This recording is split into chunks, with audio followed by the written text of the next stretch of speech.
Nasionalisme itu bukan soal di mana kita tinggal, tapi bagaimana kita tetap memberi manfaat bagi negeri ini sekecil apapun. Sekarang lebih viral mana? Keterangan yang dibuat oleh anak itu dan upaya Bahlil untuk menyelinap dari kesulitan.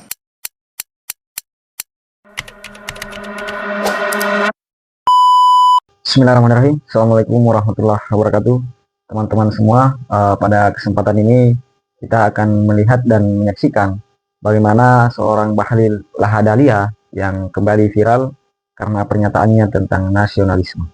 Kita kenal akhir-akhir ini Bapak Bahlil selalu mengundang kontroversi, makanya di beberapa kanal YouTube bahkan selalu disebutkan bahwa Bapak Bahlil ini menggantikan julukan Bapak Joko Widodo. Nah, apa itu julukan Bapak Joko Widodo?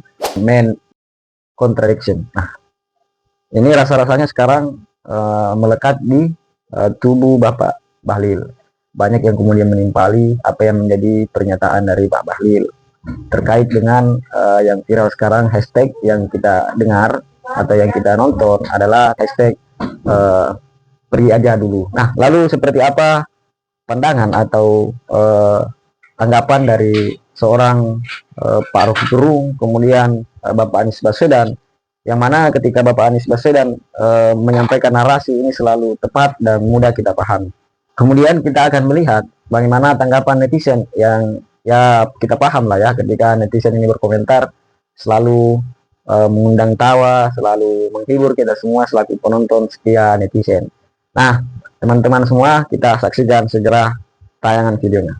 Nah, kalau teman-teman berpikir untuk pindah ke luar negeri, saya malah meragukan nasionalisme kalian. Nasionalisme itu bukan soal di mana kita tinggal, tapi bagaimana kita tetap memberi manfaat bagi negeri ini sekecil apapun.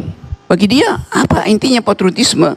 Kalau indeks korupsi masih tinggi, apa itu patriotisme? Kalau kerukunan bernegara tidak ada, kita mau tagih pada milenial ini nggak bisa. Sekarang lebih viral mana?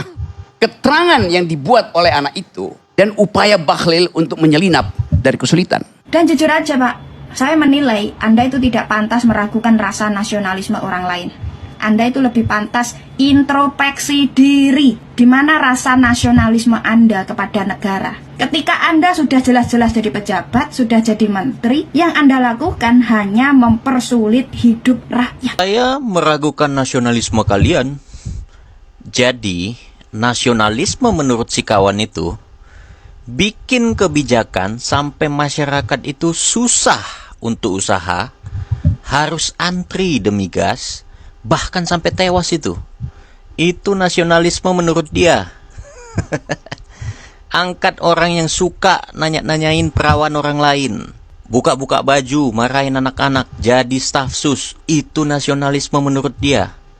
Angkat pejabat dari proses nepotisme, itu nasionalisme menurut dia. Kabur aja dulu, kata Bahlil, orang yang memilih pindah ke luar negeri diragukan nasionalismenya. Menurut saya sih nggak penting banget nasionalisme itu, teman-teman. Emang para pejabat kita, pemerintah kita masih punya nasionalisme. Itu loh, sumber daya alam kita diserahkan ke asing dan asing. Emas di Papua puluhan tahun dikeruk oleh Freeport, dirampok oleh Freeport. Masyarakat Papua tetap aja miskin. Nasionalisme memang hanya jargon aja untuk memukul rakyat yang dianggap tidak kontribusi ke negara dan untuk memukul gerakan Islam yang ingin syariat Islam. Wajar aja orang-orang pinter, orang-orang produktif lebih memilih pindah dari Indonesia ke luar negeri, ya karena di Indonesia sistemnya bobrok, aparatnya bobrok, pemerintahnya bobrok, hukumnya bobrok, semuanya bobrok. Ya wajar orang nggak betah tinggal di Indonesia. Dan saya tidak menyalahkan orang-orang yang lebih memilih pindah ke luar negeri. Tapi saya lebih memilih tinggal di Indonesia, berjuang di Indonesia untuk memperbaiki Indonesia. Kalau kalian gimana? Cinta Indonesia itu bukan sekedar bangga saat negara sedang baik-baik saja. Justru cinta itu diuji ketika negara sedang menghadapi banyak tantangan, sedang butuh perubahan. Tapi amat wajar jika terkadang kita merasa lelah. Perjuangan tanpa istirahat itu bisa terasa berat. Ini seperti bertepuk sebelah tangan. Sudah berusaha untuk mencintai, tapi rasanya seperti tidak ada balasan. Maka gak apa-apa ambil berhenti sejenak. Bukan berarti menyerah ya. Justru dengan memberi napas untuk diri sendiri, kita bisa kembali dengan energi yang lebih baik. Apalagi cinta Indonesia memang butuh kesabaran, butuh ketabahan. Seperti generasi 1908, 1928, sebagian dari mereka tidak sempat, tidak pernah melihat Indonesia merdeka. Tapi mereka tetap bergerak maju, meski dianggap pada masa itu mimpi tinggi, mimpi di siang bolong. Dan perjuangan mereka itu seperti maraton dan estafet yang dijadikan satu, bergantian tapi tetap melangkah ke depan. Dan saya ingin sampaikan di sini, cinta Indonesia itu tidak ada hubungannya dengan lokasi tempat tinggal.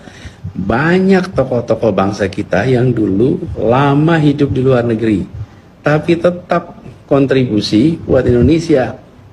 Jadi nasionalisme itu bukan soal di mana kita tinggal, tapi bagaimana kita tetap memberi manfaat bagi negeri ini sekecil apapun. Ada seorang pemuda tinggal di mana, New York, Michigan, atau di Washington. Umur 33 tahun, dia udah berapa tahun di Amerika, jadi viral tuh. Dia bilang begini, saya tidak ingin mati di negeri yang tidak memberi saya harapan, makanya saya nggak mau pulang ke Indonesia.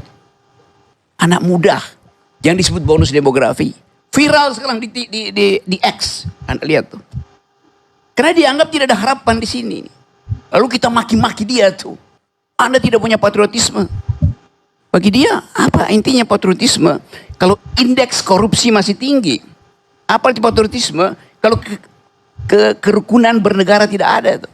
Kita mau tagih pada milenial ini, nggak bisa. Sekarang, lebih viral mana? Keterangan yang dibuat oleh anak itu, dan upaya Bahlil untuk menyelinap dari kesulitan. Lebih viral itu, orang nggak peduli lagi tuh. Ya Bahlil betul, tidak mungkin Bahlil tidak tahu bahwa ada perintah presiden untuk mengefisienkan distribusi. Tapi problem Bahlil dia buat regulasi untuk memungkinkan distribusi belanja lancar tanpa dia buat regulasi mitigasi. Itu aja kekacauannya Bahlil cuma di situ. Kan mestinya Bahlil mengerti bahwa ini nationwide problem distribusi itu pasti akan terjadi kekacauan. Maka mestinya dibuat dulu aturan mitigasi baru dibuat regulasi itu. Sama seperti Amerika dulu nyerang Eropa Perang Dunia Kedua. Dihancurkan oleh Eisenhower Plan, dibetulin lagi oleh Marshall Plan, kan begitu kan? Nah Marshall Plan-nya nggak dibayangkan oleh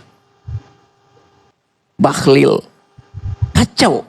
Gue baru aja baca artikel ada sekitar 3.912 warga negara Indonesia, anak-anak muda ya, yang akhirnya berpindah ke warga negaraan. Ini data dari tahun 2023. Gila kan sih? Anak-anak muda yang harusnya jadi motor, jadi pelopor bangsa gitu ya, yang nantinya akan menjadi aktor utama dalam menjalankan misi Indonesia Emas 2045, malah berpindah ke warga negaraan. Ya ini sih impact dari ketidakbecusan pemerintah ya dalam memberikan kenyamanan, memberikan masa depan yang cerah untuk anak-anak bangsa. Ya gue gak bilang zamannya Pak Prabowo ya, karena kan Pak Prabowo baru mulai gitu ya. Tapi at least ya, pemerintahan Pak Prabowo harus aware sama ini gitu. Udah mulai dilihat nih, kenapa kok bisa ada sekitar ribuan gitu ya anak-anak muda Indonesia akhirnya berpindah ke warga negaraan. Ya walaupun kita sebagai warga negara ya tahu persis gitu ya, ini pasti karena ketidakstabilan ekonomi, nggak ada masa depan di pekerjaan, gaji kurang, pajak mulai dinaik-naikin, dan ditambah kurangnya pemerintah untuk fokus dalam mengapresiasi dan juga mencari nih potensi-potensi anak bangsa yang nantinya akan berinovasi gitu,